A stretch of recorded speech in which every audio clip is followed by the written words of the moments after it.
দিব্যরাগের মাথা ভীষণ গরম, হারিয়ে ফেলে রূপে বাঁধা সাত পুরুষের খরম।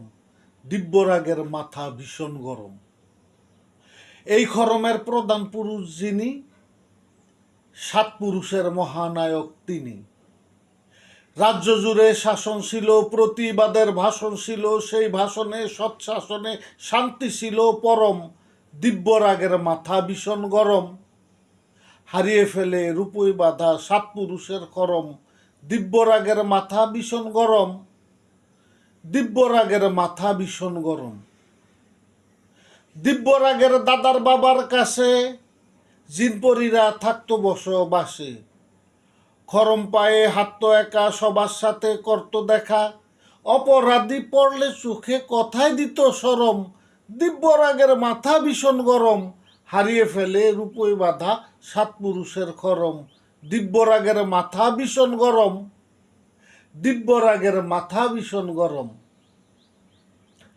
দিব্যরাগের দাদাই ছিলেন সরল, তার আমলে কেউ ছিল না গরল। মুখে ছিল ধর্মবাণী, কাজের ফাঁকে কর্মবাণী। খেপে গেলেই যখন তখন মেজাজ হতো চরম। দিব্যরাগের মাথা ভীষণ গরম। দিব্যরাগের বাবাই ছিলেন চতুর, খরম বেচে সব করেছেন ফতুর।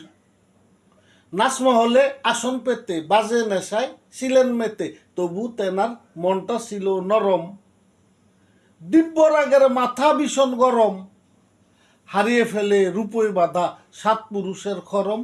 দিব্যরাগের মাথা ভীষণ গরম, দিব্যরাগের মাথা ভীষণ গরম। একদিন সে খোয়াব দেখে রাতে, সাত পুরুষের খরম পেল হাতে। সঙ্গে কত উজির নাজির, চলছে খেলা আতশবাজির। ফুলপরীরা ফুল বিছিয়ে করছে পূরণ ফরম। হঠাৎ দেখে উদাও হাতের খরম, সেই থেকে তার মাথা ভীষণ গরম। দিব্যরাগের মাথা ভীষণ গরম, দিব্যরাগের মাথা ভীষণ গরম। দিব্যরাগের মাথা ভীষণ গরম, দিব্যরাগের মাথা ভীষণ গরম। দিব্যরাগের মাথা ভীষণ গরম, দিব্যরাগের মাথা ভীষণ গরম।